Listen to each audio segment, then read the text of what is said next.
ನಾನು ನಿಮ್ಮ ಪ್ರೀತಿಯ ವೈಭವಿ. ಸೊ ಓದ್ರಲ್ಲಿ ನಾನು ಹೇಳ್ಕೊಟ್ಟಿದ್ದು ಸಿಂಪ್ಲಿಬಯೋಟಿಕ್, ಅಪ್ರೆಶ್ ಮತ್ತೆ ಆಲೋ ಕಾನ್ಸೆಪ್ಟು. ಸೊ ಇವಾಗ ಹೇಳ್ಕೊಡ್ತಾ ಇರೋದು ಹರ್ಬಲ್ ಲೈಫ್ 24 ಹೈಡ್ರೇಟ್. ಸೊ ಇದರಿಂದ ಏನು ಬೆನಿಫಿಟ್ ಅಂತ ಹೇಳ್ಕೊಳ್ಳ. ಇದರಿಂದ ಸಿಗೋದು vitamin B1, B2, B5, B12 and C, calcium, magnesium, potassium, sodium. ಇವಾಗ ಇದನ್ನ ಹೇಗೆ ಯೂಸ್ ಮಾಡೋದು ಅಂತ ಹೇಳ್ಕೊಡ್ಲಾ.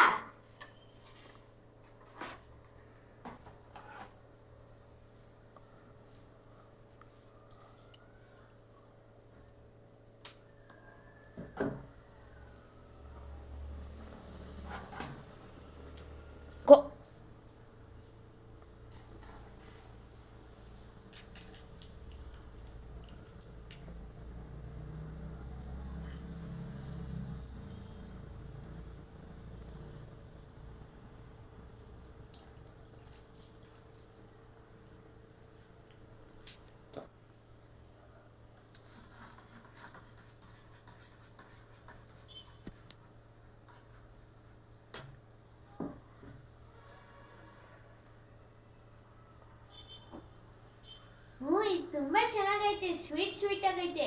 ಮತ್ತಿದು ಆರೆಂಜ್ ಫ್ಲೇವರ್. ಇದು 500 ಗ್ರಾಮ್ ಪೌಡರು. ಇದು 5 ಗ್ರಾಮ್ ಪೌಡರು. ಇದನ್ನ ನೀವು ಬೇಸಿಗೆಗಾಲದಲ್ಲಿ ತುಂಬಾ ಯೂಸ್ ಮಾಡಿದ್ರೆ ತುಂಬಾ ಎನರ್ಜಿ ಸಿಗುತ್ತೆ ಮತ್ತೆ ಟೇಸ್ಟಿಯಾಗೂ ಇರುತ್ತೆ. ಇದನ್ನ ನಿಮ್ಮ ಮಕ್ಕಳಿಗೆ, ನಿಮ್ಮ ಅಜ್ಜಿ ತಾತರಿಗೆ ಎಲ್ಲರಿಗೂ ಯೂಸ್ ಮಾಡಿ. ಈ ವಿಡಿಯೋನ ಕಮೆಂಟ್